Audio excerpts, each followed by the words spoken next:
Hello, everyone.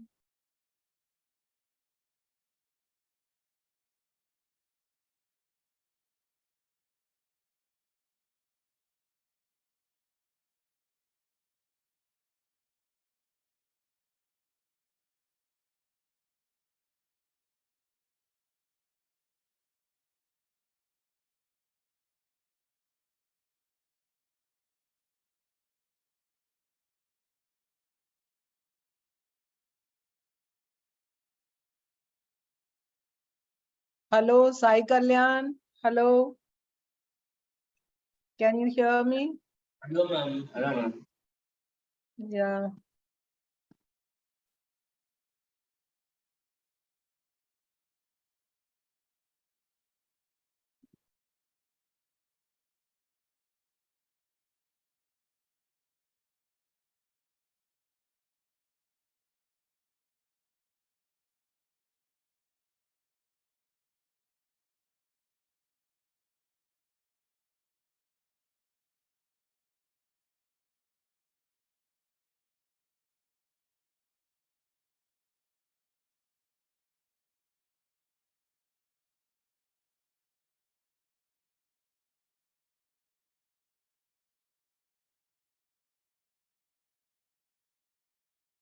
Now, Sai Kalyan, yesterday we were stuck with this question. You were asking why not chromium 3 plus to chromium? Why is Cr the correct answer? You remember this question yesterday? Sai Kalyan, will you switch on your camera, please? Please switch on your camera.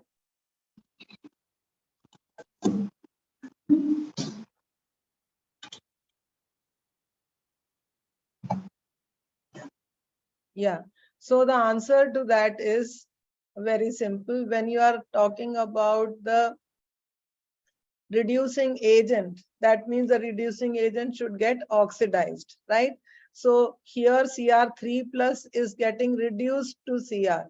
So when I talk about it being a reducing agent and I want to show that it is getting oxidized, then I must write Cr to Cr3 plus. So that is why we wrote chromium and not 3 plus. If I write chromium 3 plus, then I'm not talking of the reducing agent. I'm talking of its ability to get reduced. So strongest reducing agent is the one which can get oxidized easily. So you should show the oxidation stage.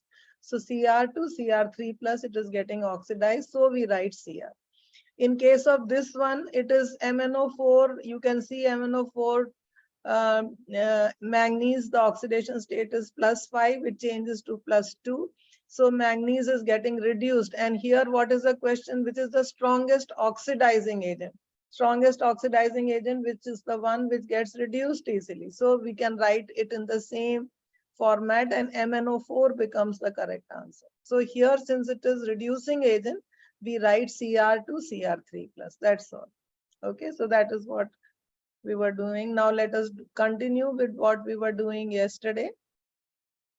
So yesterday we were talking about questions on conductivity. Since a lot of questions on conductivity of a cell are asked, so I thought let us do a few more questions. So this is another question which we can do. Resistance of a conductivity cell filled with 0.1 molar moles per liter KCl is 100 ohms. If the resistance of the same cell when filled with 0.02 molar KCl is 520 ohms, calculate the conductivity and molar conductivity of this solution. Okay, so first thing is that it is the same cell, and for each cell what is important is the cell constant. The cell constant for each cell will remain constant. Sanjay, yesterday you were not there. How will you understand what I am teaching today? What happened to you? Ma'am, yesterday I had a test today, ma'am, for computer. Oh, CT, ma'am. okay. So And it's not now very I bad. see you wearing the glasses. They No, suit you ma'am, it's very much. just no, ma'am, it's just a UV protection thing, ma'am. Not Okay, the UV power. plus. But anyway, they suit you. The glasses It's, look nice on you. Okay. So yesterday, Sanjay, we started learning about conductivity, resistivity, conductivity of a cell. Okay, so there are a few formulae that we learned yesterday. That part of it you will have to revise by looking at Okay. the recording. Okay, Yes. so we are now doing these questions here. So here in this question, what do we have? We have the conductivity of the cell. Conductivity is kappa. So which is the formula that we will use? Kappa is equal to 1 by R into cell constant. Right? So we know the conductivity is given 0.1. Conductivity. That's the conductivity kappa is given here. Kappa is given as 1.29 Siemens and ohm mean the same. So since it is Siemens, I will write that only per mole. So now we have to find the cell constant. R is given, resistance of the conductivity cell. This cell is 100 ohms. So R is equal to 100 ohms. So how will you find out first the cell constant? So what will cell constant be equal to? Cell constant will be equal to kappa into R. So that will be 1.29 into 100.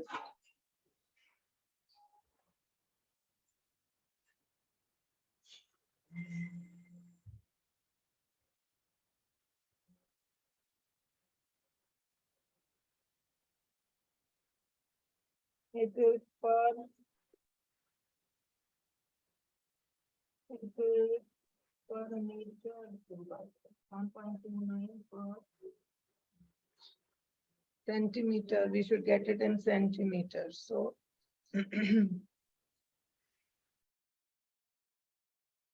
our answer should be 129. So into 100. That is equal to 129 meter minus 1. Okay. Or we can also write it as 1.29 centimeter minus 1. Okay, so we found the cell constant. Now, once we find the cell constant, we can find molar. So once we find the cell constant, we can find the conductivity of the second solution. What is this? In the same cell, another solution was filled, and what was the resistance of the second solution? 520 ohms. So how will I find conductivity? Kappa is equal to 1 by R into cell constant, the same cell constant that we just found. So 1 by R, R is given as 520.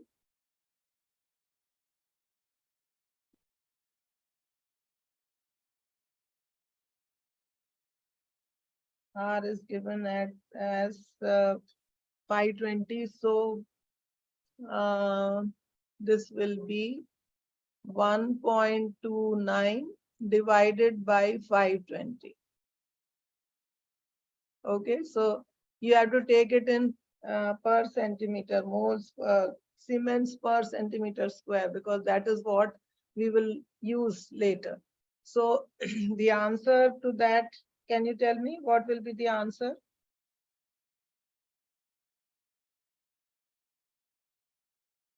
Somebody with a calculator. Sai Kalyan, is your calculator with you? I'll get mine.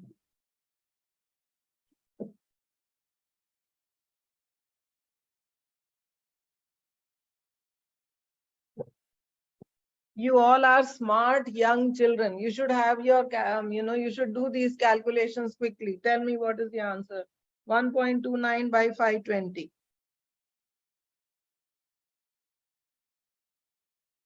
1.29 divided by 520.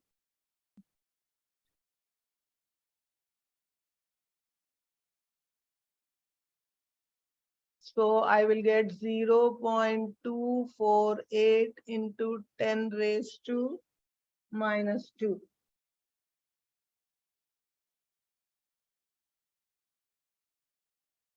Siemens per centimeter. Siemens per centimeter. Okay. Now from here, I will have to find out the molar conductance. What is the formula for molar conductance?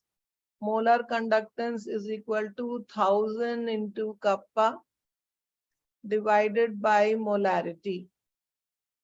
So 1000 into kappa, I found 0.0428. 0.248 into 10 raised to minus 2 divided by molarity. Molarity of this solution is 0.02. So divided by 0.02 moles per liter. Okay, moles per liter, or you can say moles per centimeter cube. Right? So what is the answer that you will get? Quickly tell me, what is the answer that you will get? You will get this will cancel out, this will cancel out. So you will get 124 Siemens centimeter square per mole.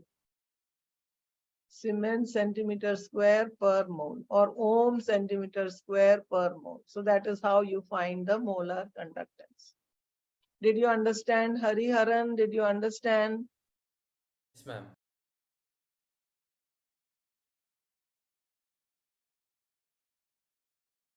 Sai Kalyan, did you understand? Yes, miss. Okay. Now the next question I am not going to do. All of you try. Now Sanjay, you, for your sake, yes, tell me. Kappa is 0.248 10 to the power of 2 miss. -2, sorry, -2. I wrote -2 later, but first I have missed it. It is -2. 129 by 520, it has to be -2, isn't it? -2. Right? Here I have written -2. Yes, Okay. I have written -2 here.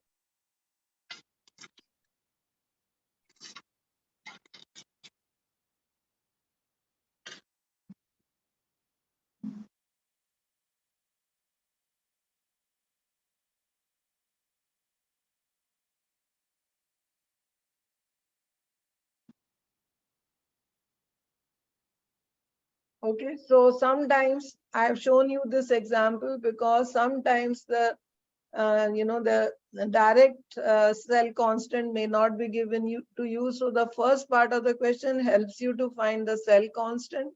And since the same cell is found filled with another solution, the cell constant will remain the same. Resistance is given to you, so you can find the molar conductance from there. So first again you calculate the value of kappa, and then from kappa you find molar conductance.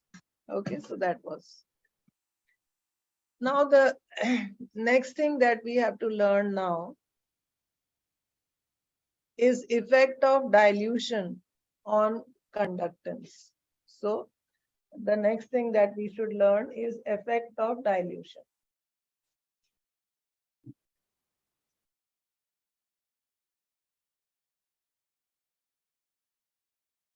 Effect of dilution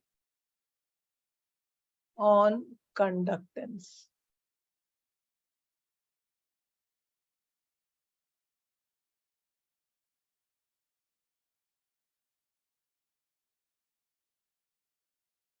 So what is conductance? Actually, we in terms of electrolyte, it is directly proportional to the number of ions in solution, right? If I just take broadly, I try to explain what is conductance. It is directly proportional to the number of ions present in a solution. So if I take, see the effect of conductance on, effect of dilution on a strong electrolyte. So if I take the case of a strong electrolyte, right? And I make the solution dilution. On dilution, strong electrolyte on dilution, what will happen? The conductance increases. The conductance increases. And the second case is if I take a weak electrolyte also. Weak electrolyte means supposing I take a weak electrolyte like acetic acid. On dilution, conductance will increase. That means if I make the solution more dilute, then it will conduct more current. Conductance will increase. Now, in case of strong electrolyte, why does the conductance increase on dilution? Can you tell me? In case of a strong, what is a strong electrolyte first? Please, children, participate in the class. Sanjay, we are starting a new topic, so you should be able to answer me here. So what is a strong electrolyte? Tell me. What is the definition of a strong electrolyte?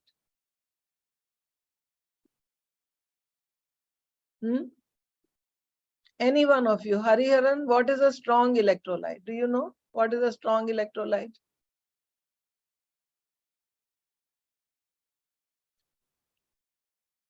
Ma'am, they can be ionized. Huh?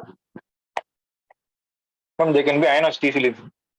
They can be. So in a strong electrolyte, you contain only ions. So what is a strong electrolyte? Which ionizes completely in solution. So the moment you make a solution, let's say for example, sodium chloride, if you make a solution of sodium chloride, then you will have only sodium ions and chloride ions. If I take a solution of hydrochloric acid, then you will have only H plus ions and Cl minus. So it completely ionizes. So what is a strong electrolyte? It is completely ionized. Completely ionized. See, the concept that I am going to teach you is a little difficult. Please listen to it carefully. So strong electrolyte is completely ionized.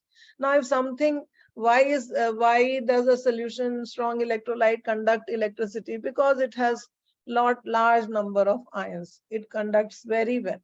Now, if I dilute it, the number of ions will not increase, isn't it? Will the number of ions increase? No, because it is already completely ionized. Now, if it is already completely ionized, then on dilution, why does the conductance increase? The conductance increases slightly. It does increase and it increases slightly. It increases because there is it increases because there is more free space for the ions to move, because there is more solvents there, more water. So the ions will not collide with each other, and so they will move freely. So conductance increases. Why? Because it enables free movement of ions. Due to free movement of ions, the number of ions does not increase, but the ions are able to move freely because there is more solvent. So strong electrolytes, for strong electrolytes on dilution, conductance increases, but it increases slightly, and it increases because the free movement of ions is facilitated by dilution. So when you dilute, there is more water and there is more solvent. So the ions can move more freely in dilute solution than in concentrated. Because in concentrated solution, what do you have? Lot of crowding of ions. So ions will collide with each other, and so there'll be some resistance. But in a dilute solution, since the resistance is reduced, and so the conductance increases with dilution. Now, what happens in weak electrolyte? What is a weak electrolyte?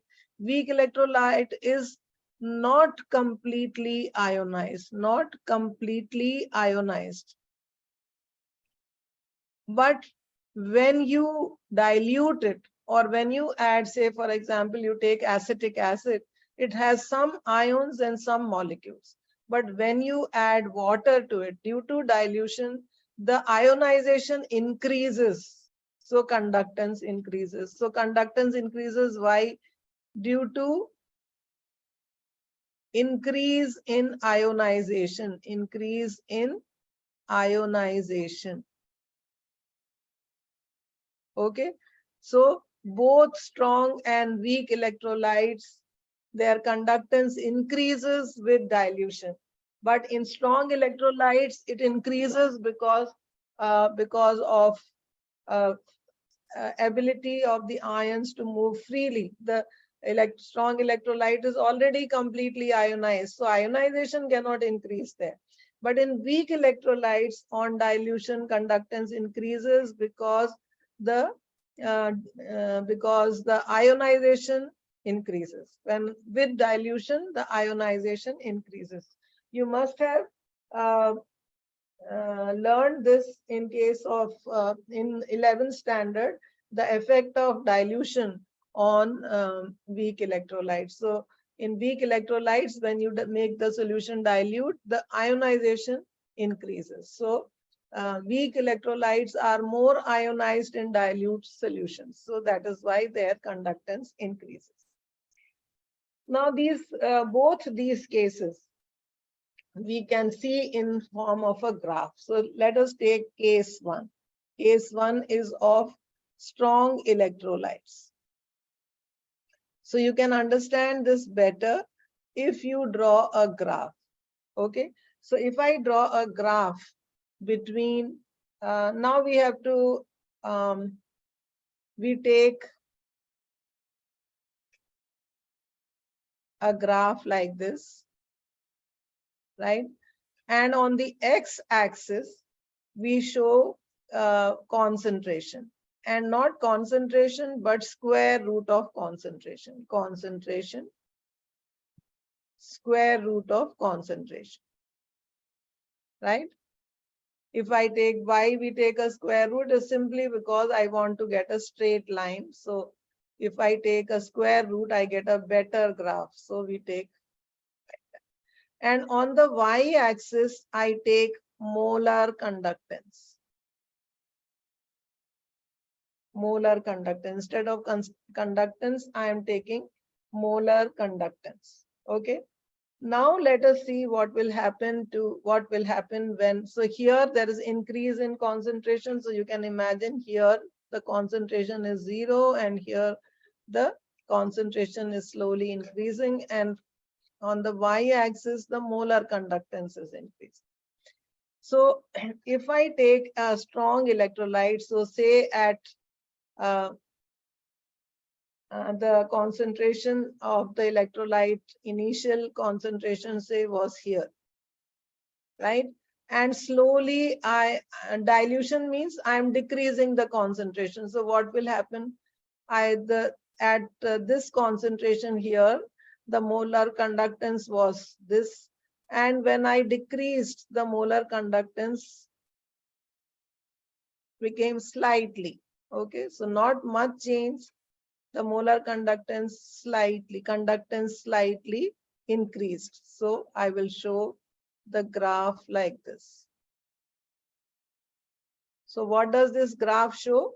This graph shows that when I increase the dilution, or when I increase the dilution means what?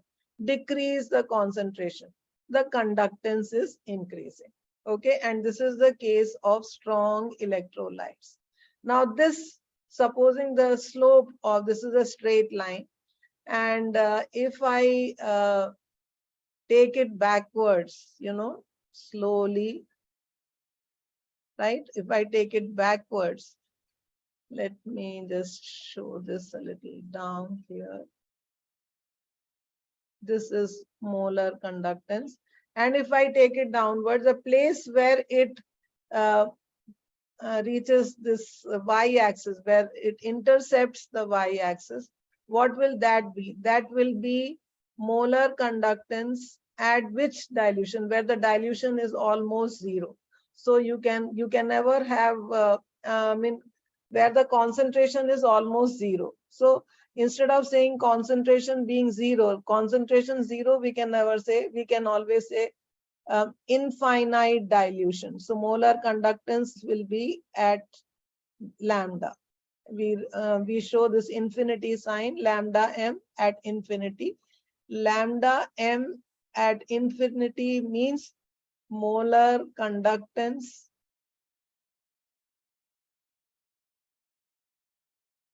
at infinite dilution.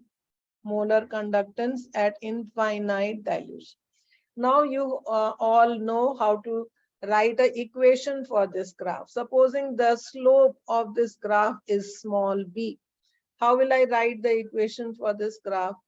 The equation for this graph will be, for a straight line, the equation is y is equal to mx plus c. All of you understand this? Hariharan, Sanjay, Yes, all ma'am. of you know equation for this graph. What is Sai Kalyan? Do you understand Hari Raghav? Y is equal to mx plus c. So you put y. What is there on the y Yes, ma'am. axis? Lambda m is equal to m. Since it's a negative slope, so I'll write minus b, and x is root of c plus this. Okay, so this becomes the equation which will help you in finding the molar conductance of electrolyte at infinite dilution. So in case of strong electrolytes, you can use this equation for finding molar conductance at infinite dilution, because at infinite dilution, some place it will go and intercept the y-axis. So with a straight line graph, using this formula, this is called a DHO graph. Okay, although the name is not given in your textbook, but this graph is used for finding the molar conductance at infinite dilution. Now, sometimes what is the question in the exam? The question is in the exam is draw the graph for change in molar effect of dilution on molar conductance, and deduce a graph which will help in finding the molar conductance at infinite dilution. So you can do this, it is not difficult.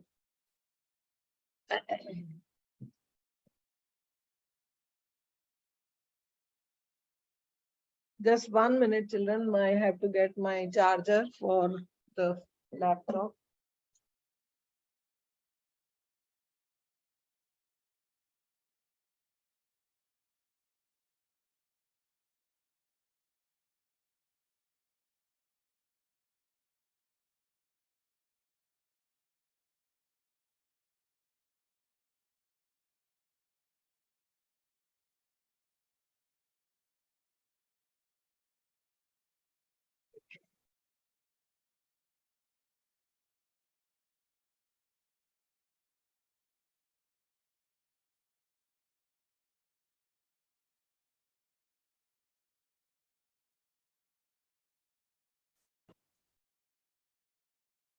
Now I'll take, so all of you understood this part. Now I'll take case 2. Now in case 2 is of weak electrolytes.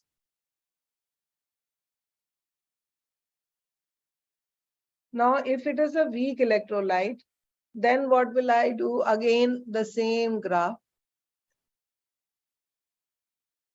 What did I take on the x-axis? Concentration. And what will I take on the y-axis? Molar conductance.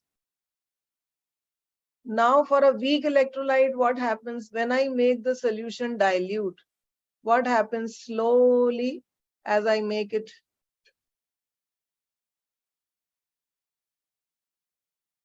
So as I make the solution dilute, what happens? So our initial concentration was, say, here. At that concentration, molar conductance was here.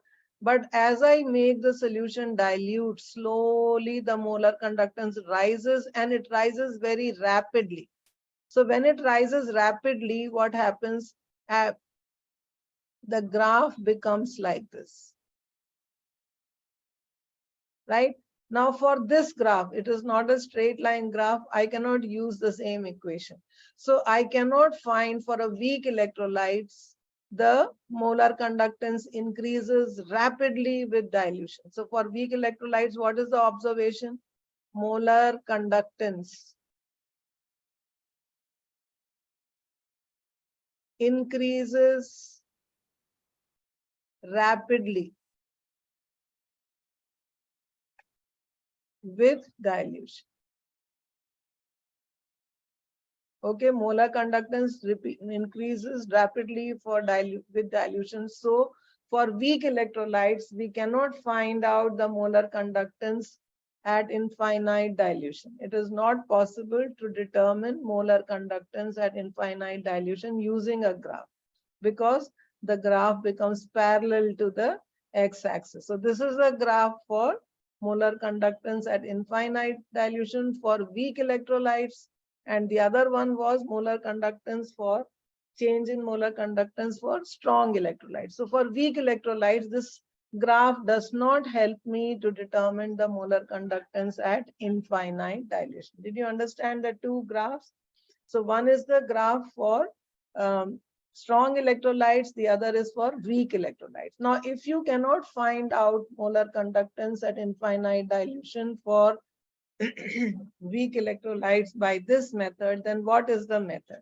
So the method for that, there is a law which is known as Coloros's law. So I'll write it in red.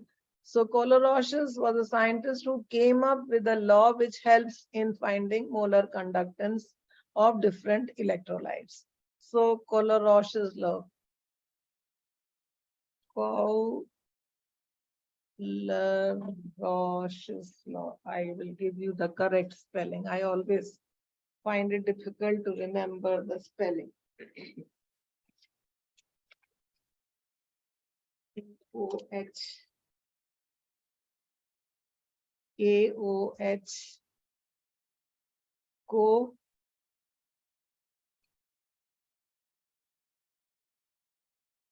Roush. R-O-U-S-C-H. Coloros's law. Okay. So Coloros's law, what does it say? Limiting molar conductivity of a molar conductivity or molar conductance at infinite dilution. That is also known as, he said, limiting molar conductance. That is same as, I can write it is same as molar conductance at infinite dilution. And that is represented as lambda m with the infinite.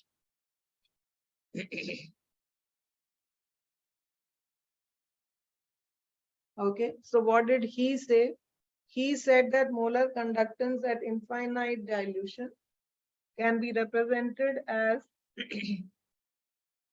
so according to Coloros's law. I'll paste the law here first. I'll write down the law here and then I will explain.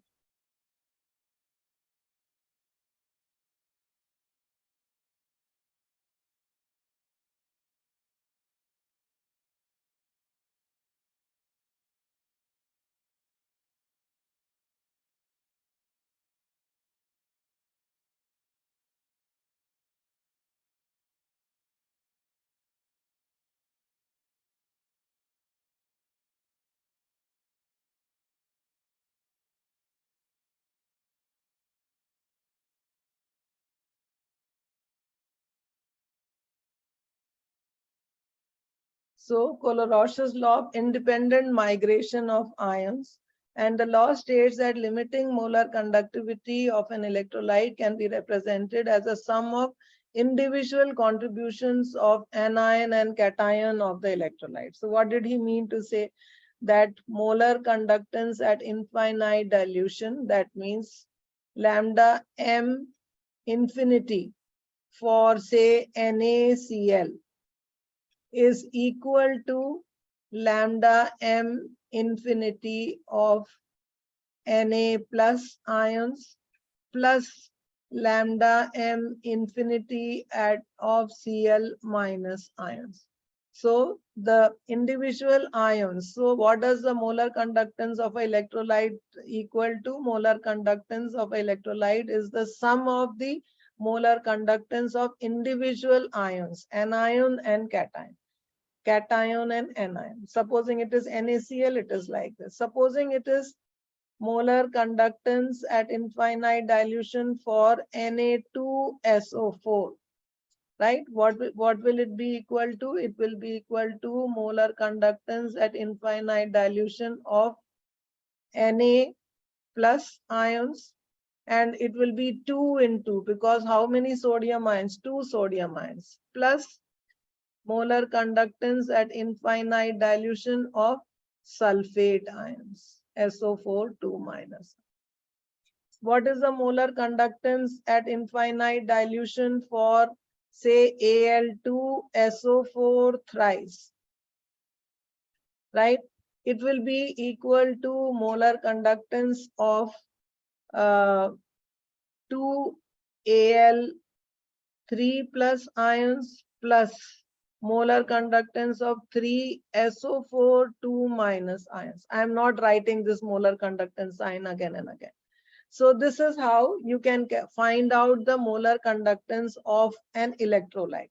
Now, supposing it is a weak electrolyte, based on Coloros's law, you can find out the molar conductance of sodium ions. In some electrolyte, you can find the molar conductance of HCl ions in another electrolyte. Take the sum of the two, and you can find out the molar conductance of a weak electrolyte also using Coloros's law. So when we do a few numericals, you will understand what I am trying to say. So let us take one numerical here. In this numerical that I have written here, there is, EM. Miss, Yes, tell me.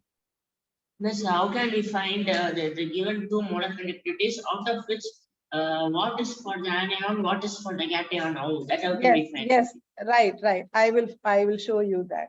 So suppose the molar conductance of calcium and chlorine will be given to you. So the values will be given to you. You have to calculate the molar conductance of uh, this. This symbol here is same as the lambda m, and 0 is infinity. So let me give you the molar conductance of calcium and chlorine, and you should be able to find out for calcium chloride. So for calcium, it is given as lambda m infinity for Ca2 plus is given as, in the table will be given to you. It will 119.0 Siemens centimeter square per mole, right? And molar conductance at infinite dilution for Cl is given as 76.3 Siemens centimeter square per mole. Right? Now you have to find it for calcium chloride. So how will you find for calcium chloride molar conductance at infinite dilution? How will you find for calcium chloride? So it will be calcium plus 2 into chloride ions. So what is calcium? That is 119.0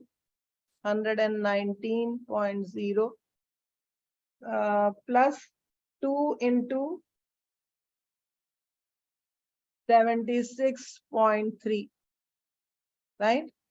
And you add and see, it should come to, so it will become 119.0 plus into 2. So this will be 152.6. So if you add up the two, you will get 271.6 Siemens centimeter square per mole. So this question is very easy. Similarly, you can do the same for magnesium sulfate also. You will be given the molar conductance of magnesium and also of sulfate ion. So it will not be a problem. All these values will be given. You just have to add. Only make sure that you are adding the correct number of ions. So supposing it is aluminium sulfate, then you should be able to add aluminium twice and sulfate Al2SO4 thrice. So 2 Al ions and 3 sulfate ions. Magnesium sulfate, 1 magnesium ion and 1 sulfate. So individual molar conductance of the ions will be given to you. Now the other example of a question is this one. Now here molar conductance of NaCl, HCl and sodium acetate is given, and you have to calculate the molar conductance of acetic acid. Okay, so what is molar conductance of NaCl? It is lambda m infinity of NaCl is equal to molar conductance of NaCl is given as is equal to Na plus Cl minus, and that is equal to 126.4. Okay, I'm not writing the units here.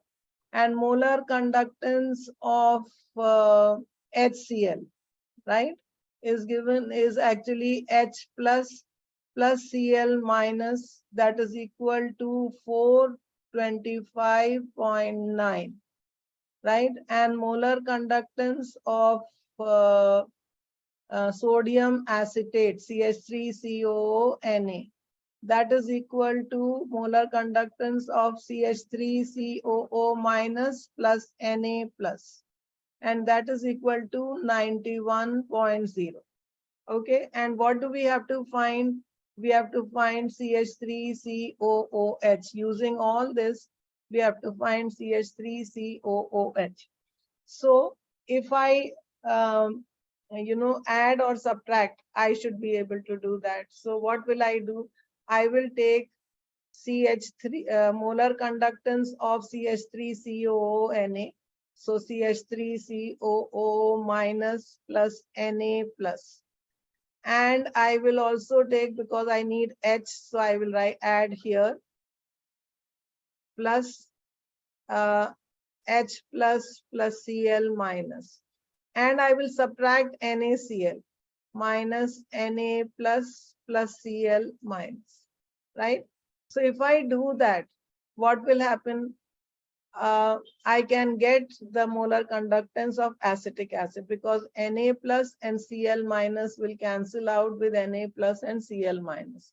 So what will I get here? It is 126.4 plus 425.9 minus 91 will give me what? 91.0 will give me the molar conductance of what? Acetic acid. If I remove the brackets, you can see that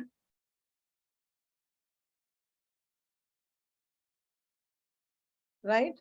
If I remove the brackets, you can cancel out. So minus, this also will become minus, right? So this Na will cancel with this, Cl will cancel with this. So what will I be left with?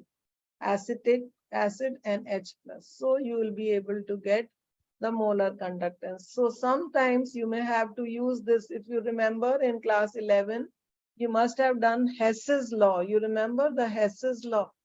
So in Hess's law also you did the same thing. Add something, subtract something, and you'll be able to get the answer. So this, if you do this, you can use the calculator and find out. You get your answer should come to 390.5 Siemens centimeter square per mole. So this is how you can find the molar conductance of a weak electrolyte. So For strong electrolytes, molar conductance will be given to you. Add something, subtract something, and you can find the molar conductance of a weak electrolyte. So by addition, subtraction of the values that you know, you can find out. Let's do, since it is a little tricky questions, let's do one more question here. So the conductivity of Ma'am, acetic can I show the acid. before showing? Yeah, yeah, please do it. Yes.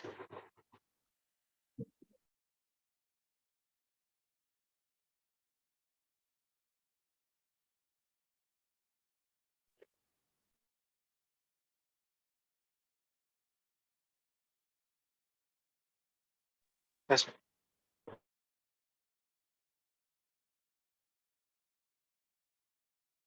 Now, one more question I can give you like this. See, molar conductance at infinite dilution for Al2SO4 thrice is equal to 585 Siemens centimeter square per mole, right?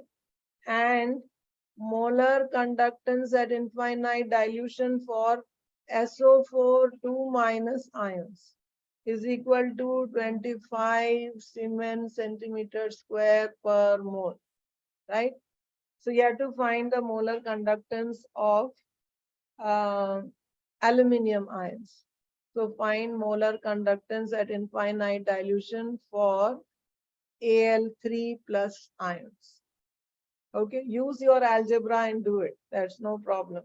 So how will you do? Al2SO4 thrice, right? Will give 2Al3 plus 3SO4 2 minus. See, all these things should be, preceded with molar conductance at infinite dilution, that symbol. So I am, just for the ease, I am writing like this. So this value here for aluminum sulfate, we know is 585. So, and what is it for aluminium? It is equal X, we don't know. So 2X. So 585, sorry, not 285, 585. So 585 is equal to 2X plus 3 into 25. Right? So you can find the value of X. So 2X is equal to 585 minus 75. So 2X is equal to 510. So X is equal to how much you can find. So X is equal to 255, isn't it? 255. Siemens centimeter square per mole. So depending on the question, you can do it in different ways. Just it is all arithmetic. It all adds up to arithmetic.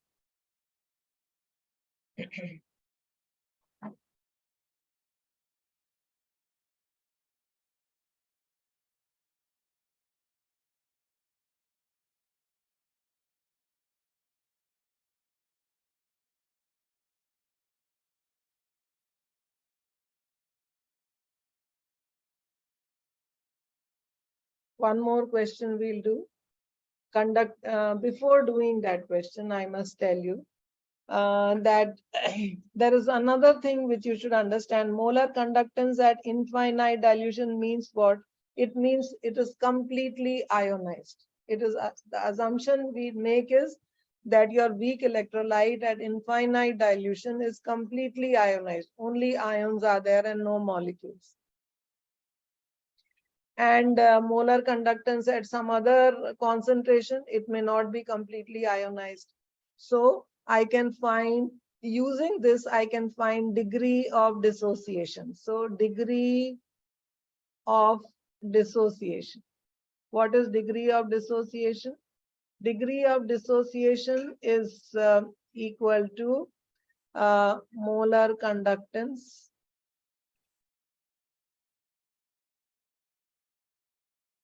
at a given concentration divided by molar conductance at infinite dilution. In the chapter of solutions, we learned, isn't it, the number of ions, total number of ions, the number of ions ionized before ionized and divided by total number of ions. That is how you calculate the degree of dissociation there also. So here it is alpha, degree of dissociation is alpha. Alpha is equal to molar conductance divided by molar conductance at infinite dilution. So you can calculate degree of dissociation like this. So here conductivity of a cell of acetic acid is this much. Calculate its dissociation constant if molar conductance at infinite dilution for acetic acid is given. Okay, so now let us do first find molar conductance. So what is molar conductance? It's equal to 1000 into kappa by molarity, right?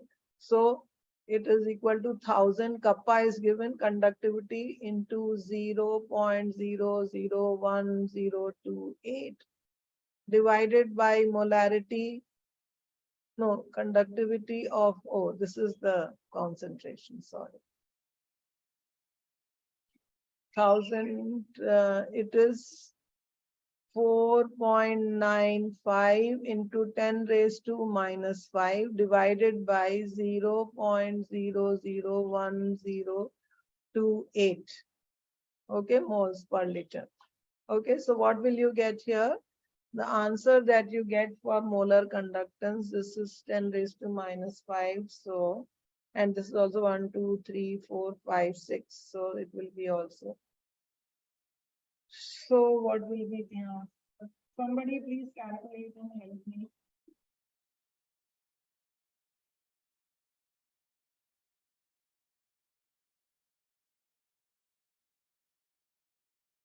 It will be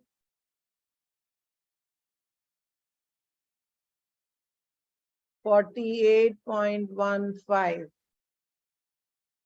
Siemens centimeter per mole. Okay, Siemens centimeter square per mole. I think so. Okay, so you will get this. So you know molar conductance. Now you have to find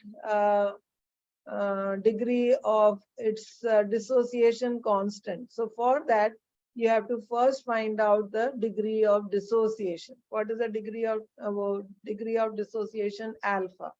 So in the next page, shall I go to the next page?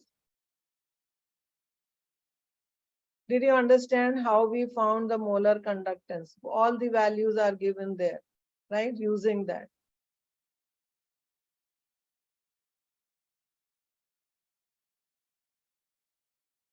So first we have to find the degree of dissociation. So how will we find the degree of dissociation? I'll write here itself. Alpha is equal to this formula that I wrote here. Here itself we can substitute. So we have found lambda m, that is 48.15, and the other one is given to you. Degree of dissociation 390.5. Okay, so if I do that, I get 0.12.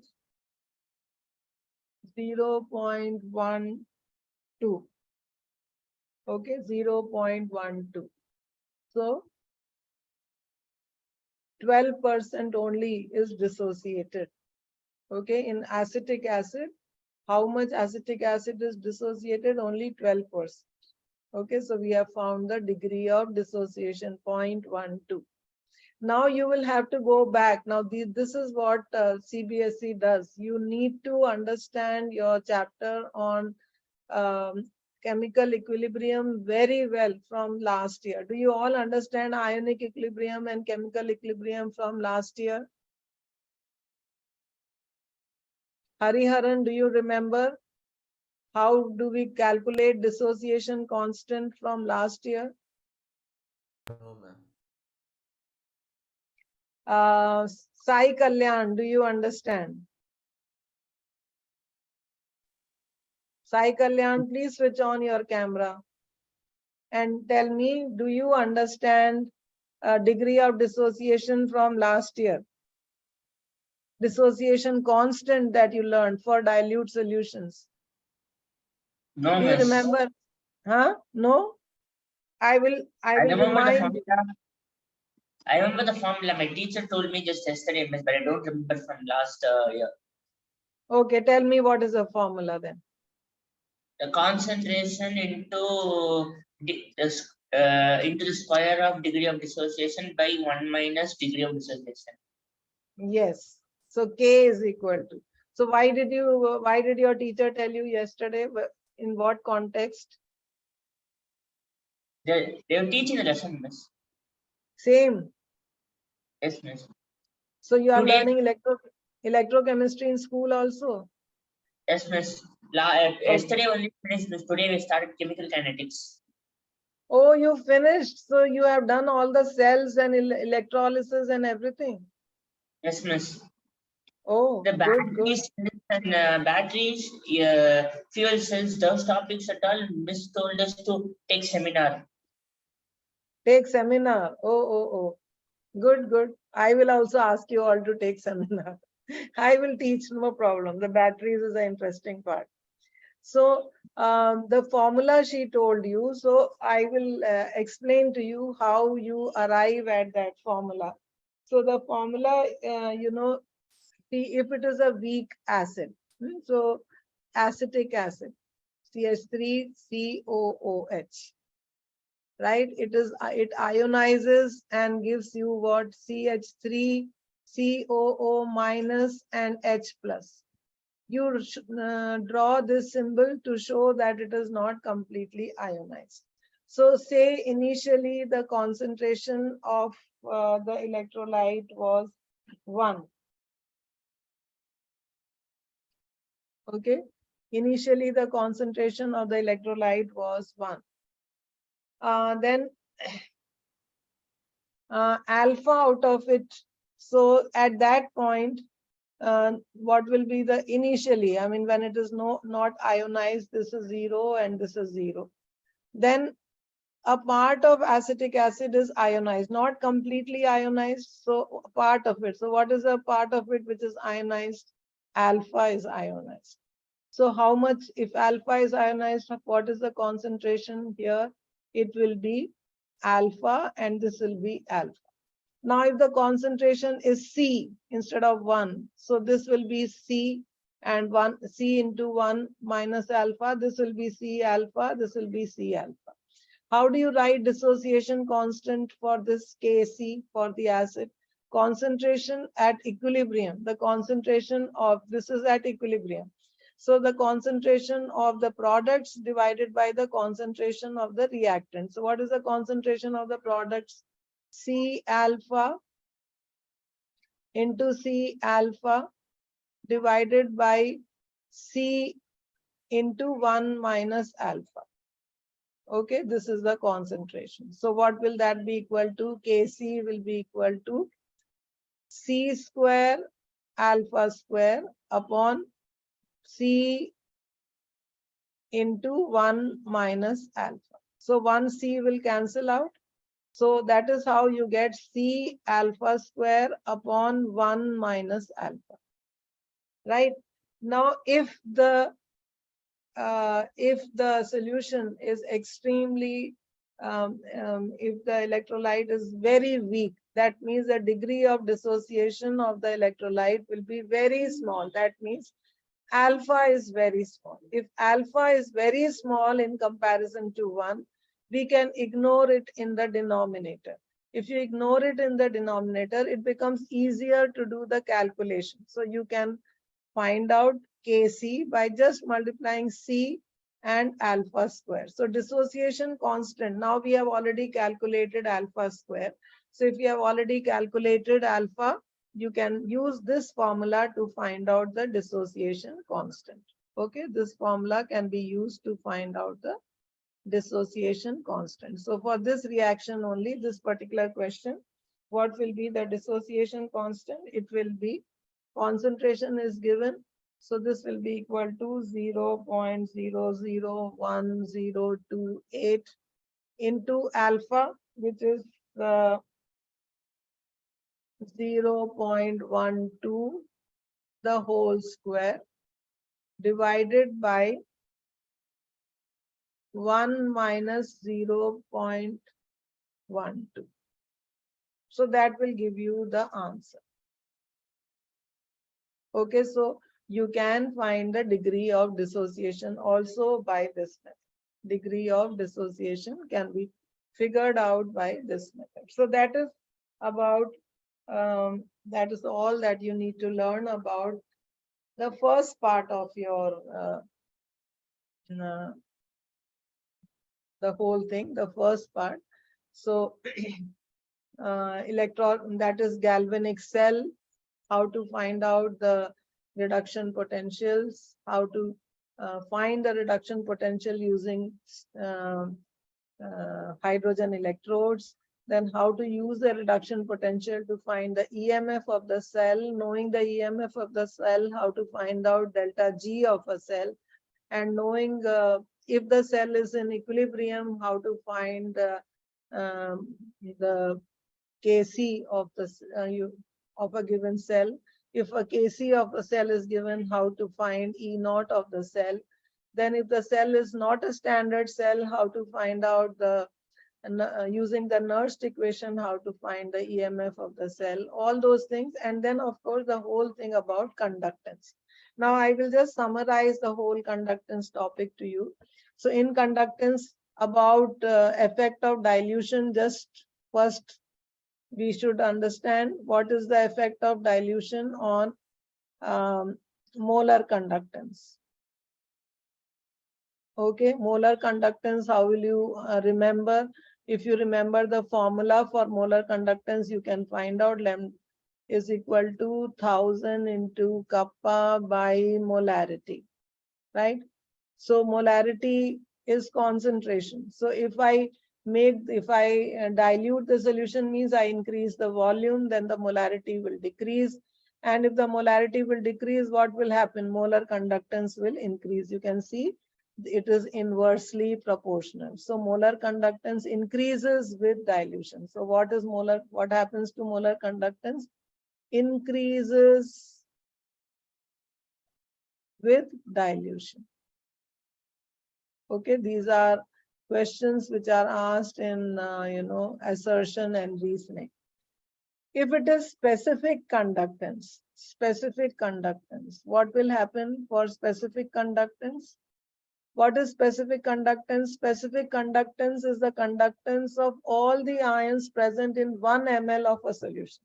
All ions present in 1 ml of a solution. So if I make the solution dilute, then what will happen? The number of ions in 1 ml will decrease. So what happens to specific conductance?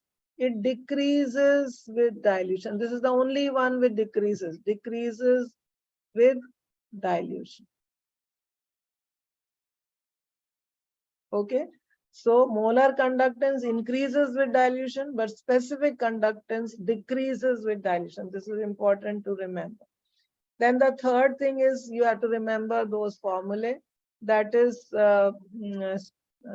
for specific conductance, that is kappa is equal to 1 by R into L by A, or L by A, or you can say is equal to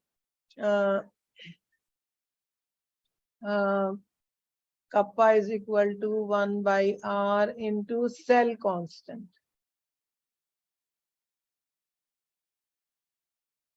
Into cell constant. So that is one formula, and the other formula that you need to remember is lambda m is equal to 1000 into kappa by molarity.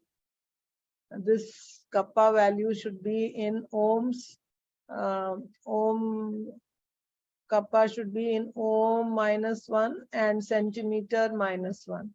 If you take in meter, then molarity, you can't match it with meter. So you convert it into centimeter. That you have to remember. Then the fifth formula is molar conductance at degree of dissociation. Degree of dissociation. Alpha is equal to molar conductance divided by molar conductance at infinite dilution. And the sixth thing that you should remember is that molar conductance of a of any electrolyte. So molar conductance or infinite dilution of AB, electrolyte AB, is equal to the sum of molar conductance of A plus molar conductance at infinite dilution of B minus. So this is the conductance part of the chapter. The first part was Nernst equation and finding the EMF of a cell under different conditions. So 4 formulae were there, 6 are here. 10 formulae for this chapter so far. Okay. Now we need to there is a little time. So since we are doing this part, let me also do the part which Sai Kalyan's teacher said you should take it as a, learn it yourself. So that is about different types of cells. Every year, one type of cell is asked. So I think it is a very important topic. So there are different types of cells that we use. Okay, cells are all cells that we are talking about are galvanic cells, and those cells which produce current, produce electricity by a chemical reaction, by means of a chemical reaction, they produce electricity. I am not starting the second part, which is electrolysis, which will take a long time. So that's why I will do a little bit of this cells today, so that in the next class, next week, I'll be able to finish this topic. So they produce electricity. So these cells are of 2 types. Okay, first one is a primary cell. And the second one is called a secondary cell. Okay, primary cells are those typical cells that you use in everyday life. The cell, ever ready cell that you use in your torch batteries, or a cell that you may put in your watch, in your clock, or many toys that you use those ever ready cells. They are actually primary cells. You use and throw. Okay, because you cannot, they are cannot be non-rechargeable. Now we get some of those cells that are also chargeable, but primary cells are those which cannot be recharged. So Leclanche cell, Daniel cell, and your button cells, mercury cells, they are all primary cells. So they produce a certain amount of current, and after using it, after the electrolyte is depleted or the electrode is depleted, you can't recharge them. So they're only one time use. They are primary cells. Secondary cells can be charged and recharged. So where do you see the most common secondary cell? The cell that you use in your laptop. The cell gets gets discharged, then you again charge it. So the reaction of charging and recharging are always happening. The secondary cell that we learn in detail is a lead accumulator. Lead accumulator. Where do you use a lead accumulator? Can any one of you tell me where do we use this lead accumulator cell? Any one of you, where do you use lead accumulator? Sai Kalyan, you have finished this topic. Tell me, did your teacher talk about lead accumulator? Did she mention lead accumulator? Miss didn't take the topic, Miss. Our students took the seminar.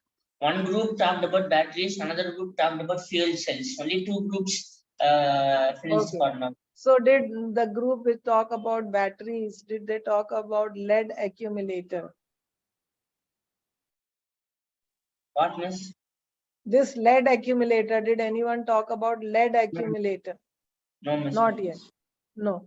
Okay, so when is your turn? I only did batteries, miss. Oh, you did batteries. So what is the difference between batteries and cells? Tell me. A combination of cells is a battery. Yeah, combination of the cells is a battery. So which batteries did you talk about? AA battery, AAA battery, C battery, D batteries. And what is the chemical reaction happening inside? Did you talk about them? Not like this basic classification of batteries. A small introduction. Okay. Before Okay. I gave the introduction partners, all my teammates talked about primary batteries, secondary batteries. That no one mentioned lead accumulator. As a lead accumulator is a battery that we use in the cars. Have you seen that there is a battery inside a car? Have you seen that square big battery inside the car? Or if somebody else, any one of you has an inverter at home, inverter. When the current goes, the light goes on an inverter. That is also contains a lead accumulator. Lead accumulator is a series of cells of lead, and 6 cells together, they form a lead accumulator, which is kept inside the car. And when you start the car at that time, initially, you need current. So when you switch on the car starts with that current. And initial for some time it runs on the battery, but then once the motor starts running, the same motor starts charging the battery. And if you don't use the car for many days, you must have heard some people saying that the battery got discharged. So you have to give it for charging, or you can use a charger for charging. However, the best example, of course, which is not a lead accumulator, we use a lithium cell in our laptops. So that there also the reaction in the in charging and discharging both can happen. So those cells which can be charged and recharged, they are called secondary cells. And one secondary cell which is often asked in our exam is the lead accumulator cell, or the cell which is used inside the car. So I want to show you the chemical reaction happening inside that cell. So this cell, it is based on whatever we have learned about a galvanic cell. So we have to apply that for the lead accumulator. So what we have inside here is a cell, a single cell I'll describe. A series of 6 cells are put together to make it a battery, lead battery, or a lead accumulator, we call it.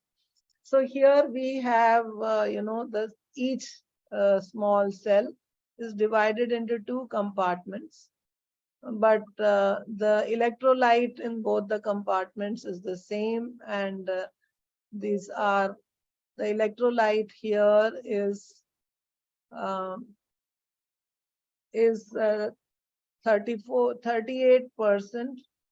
sulfuric acid, H2SO4. That is the electrolyte. And inside this, we put 2 electrodes. So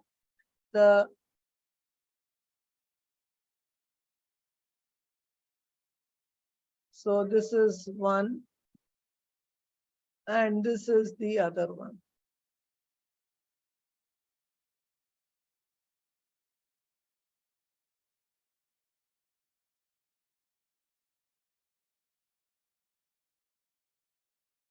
So the anode, this is say anode. An anode is made of lead, right? And cathode is made of lead oxide, PbO2. Okay. Now let us see what will happen in this cell. Okay, so the anode reaction and the cathode reaction we will write. So what is the reaction that should happen at anode? Tell me. Anode is always, I told you, an ox. So what is the reaction at anode? It should be always what? Oxidation. right? So how can Pb get oxidized? Let us write the steps of the reaction. So at anode, Pb will get oxidized. So Pb will change into Pb2 plus, right? How?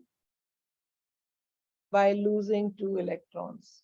Okay, Pb2 plus.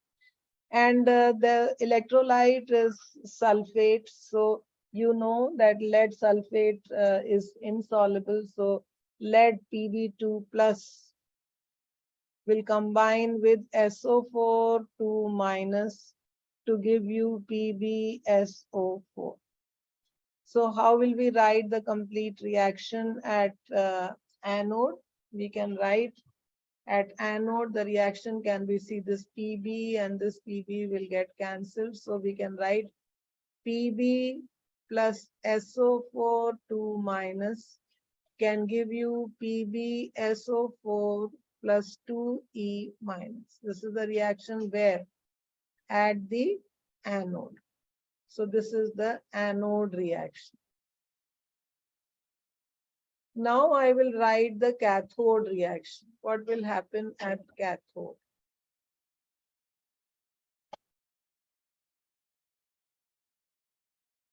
So at cathode, this is the cathode. Now what will happen at cathode? Cathode should always be red cat. So what should it be? Reduction. Always the reaction happening at cathode should be reduction. So what will be the reaction? PbO2 should get reduced. PbO2. How will it get reduced? PbO2, what is the oxidation state of lead in PbO2? It is +4. So when it gets reduced, it forms Pb2 plus, right? Pb2 plus, so +4 has changed into +2, so it has got reduced. Now, do you remember how to balance the ionic equations? If you remember that, then it will be easy. If you don't remember, then I'll have to take one class on balancing ionic equation. So in order to balance the ionic equation, what you have to do, first balance the metal or the main elements. So one lead here, one lead here. Then look at the oxygen, how the oxygen is balanced by water. So add same number of water molecules on this side. So it will be +2 H2O. Now, when you add 2 H2O here, then you have got oxygen is balanced, but there is hydrogen which has to be balanced. Now, hydrogen will have to be balanced by writing same number of H plus ions on the left side. So let me make space for H plus. So here PbO2. And here I will have to write 4H plus. How many? 4, because 2H2. Now I have to balance the charges. Here there is 4 plus and here there is only 2 plus. So on both sides same charge. So I should write 2E minus here. So this equation is now balanced.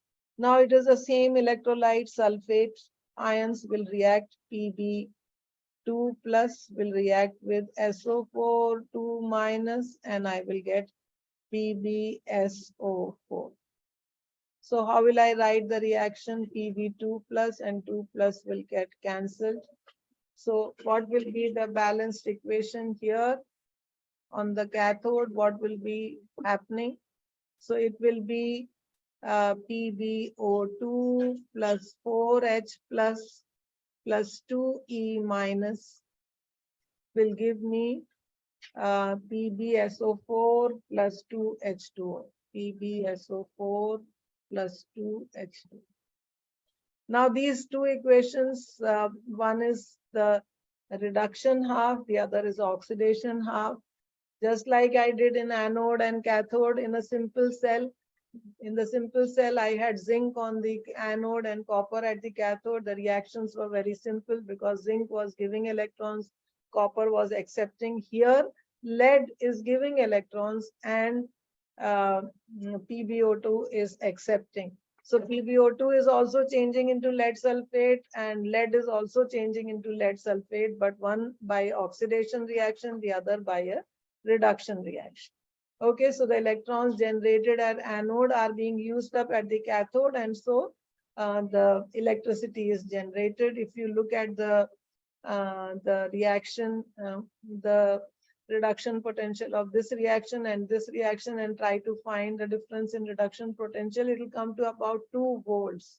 So each cell of this lead accumulator produces 2 volts, and if you put 6 cells in series, it together produces about 12 volts, which is required for starting a cell. So if I add these two reactions, I can write the reaction of a cell when it is getting discharged. This is the reaction which happens when the cell is getting discharged. That means the electricity is being produced and the cell gets discharged. Why does it get discharged? Because of the water which is produced here continuously. What happens? The concentration of sulfuric acid goes down. And as the concentration of the sulfuric acid goes down, the EMF of the cell also drops, because the EMF of the cell, you can see, depends on the concentration of the electrolyte. So if the concentration of the electrolyte changes, you can calculate by Nernst equation how slowly the EMF of the cell will keep changing, and when the concentration goes below a particular limit, the cell will get discharged. So then what you do, you connect it to an external source of energy. So if you connect it to an external source of energy which has higher EMF than the EMF of the cell, what will happen? Then the reverse reaction will start happening. The anode will become the reaction at anode will get reversed, and the reaction at cathode will get reversed, and the battery will get charged. So all the same reactions will happen, but anode will start acting as a cathode, and cathode will start acting as an anode, and the reactions will get reversed. So the reversed part of the reaction, if you don't understand, I will explain in the next class. Today my throat is also not too good, but anyway, I will write the reaction for discharging, the reaction for discharging. So total reaction, if I will write for you. So the reaction that happens in this cell, reaction for discharging.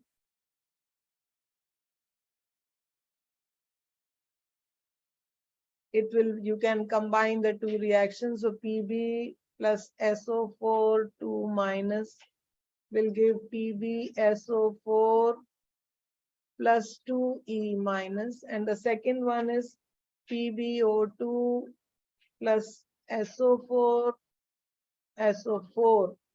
2 minus plus 4H plus 2E minus gives PbSO4 plus 2H2O.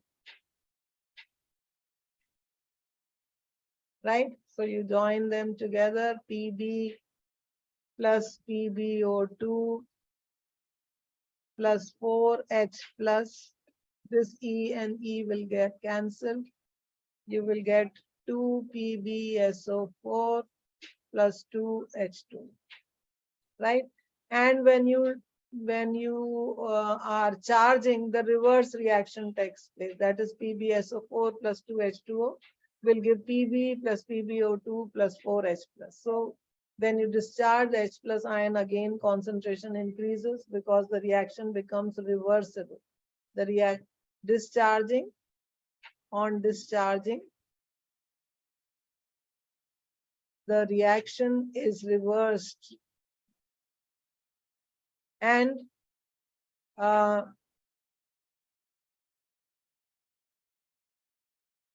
this is discharging. On charging. On charging, the reaction is reversed. So again, the H plus ion concentration increases, so the concentration of the electrolyte again increases and the cell gets charged.